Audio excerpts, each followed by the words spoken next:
Hi everybody, my name is Jen Gardner and I will be presenting Ferdinand the Bull to you as my video presentation for this week's book presentations. This week we're talking about classics that have standed throughout the ages, books that are still here even after all this time. And so I picked a book called Ferdinand the Bull. I love this book. My father read it to all of us as children, and it reminds me of him. He was a lot like Ferdinand. He had a sweet heart, but he was kind of gruff and big on the outside. And so this book reminds me of him. I read it to my kids now, and I love it. Okay, so let's begin. So about this story, the story is set in Spain. It was written in 1936 by Monroe Leaf, who is an American author. The illustrations are black and white. They're charcoal drawings, ink drawings, and they are, I think, beautiful. They depict a sweet story. The story begins with a little bull who is in love with flowers, and he is unlike other bulls. All the other bulls love to run and jump and play, and Ferdinand likes to just sit quietly under this cork tree out in the field and enjoy the beautiful scenery, and he loves to smell the flowers. So he is different. And his mother at first is concerned that he just loves to smell flowers and doesn't want to play. But then she soon realizes that he's quite content and he's not lonely.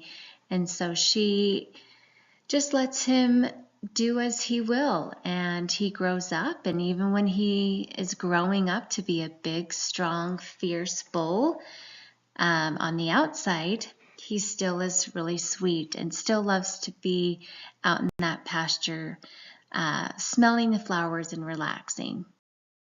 So one day, there were many matadors who came to the field to select the big bull for the big bullfight. And they noticed Ferdinand because he sits on a bee, and like any person that would sit on a bee or any bull that would sit on a bee, he gets stung, and so he jumps and runs and kicks and shows his strength, and they think that he's perfect for what they're looking for. But if you've read this book, you will know that Ferdinand was not a fighter, and when he gets into that arena, he doesn't do like the normal bulls would do. He just sits and he looks around at the beautiful ladies with their flowers, and he doesn't fight. So all the matadors and the picadores and all those guys are pretty disappointed.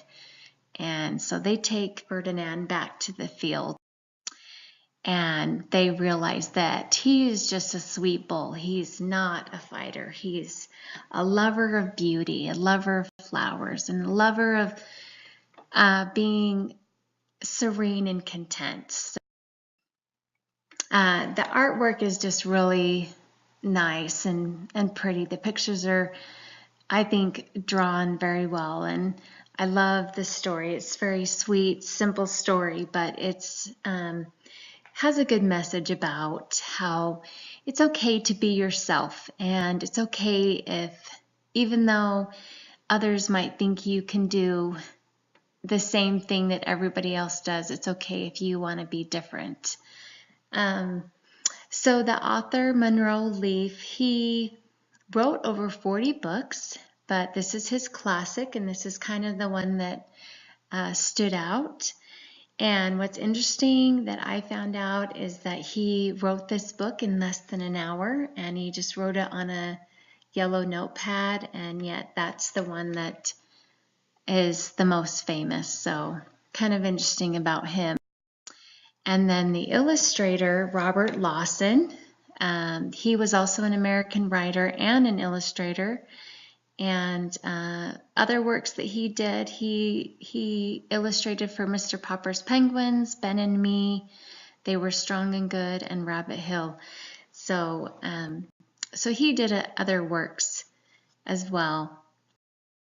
So these are my references that you can look at. These are where I got all of my pictures and things, just on the internet, as you know, just on Google Images and Google and Wikipedia. So hopefully you forgive me for that. But anyways, I hope you enjoy this book. And one awesome thing is that there's a movie coming out about Ferdinand. So it'll be fun to see if they stick to the storyline. It is a pretty short book, so it'll be interesting to see how they adapt that to a movie. But that's kind of fun how even now, after all of this time from 1936, Ferdinand is still quite a classic and he's still around. So I hope you enjoy it. Go check it out. Have a great week, and I will see you on Google Community. Thank you. Bye-bye.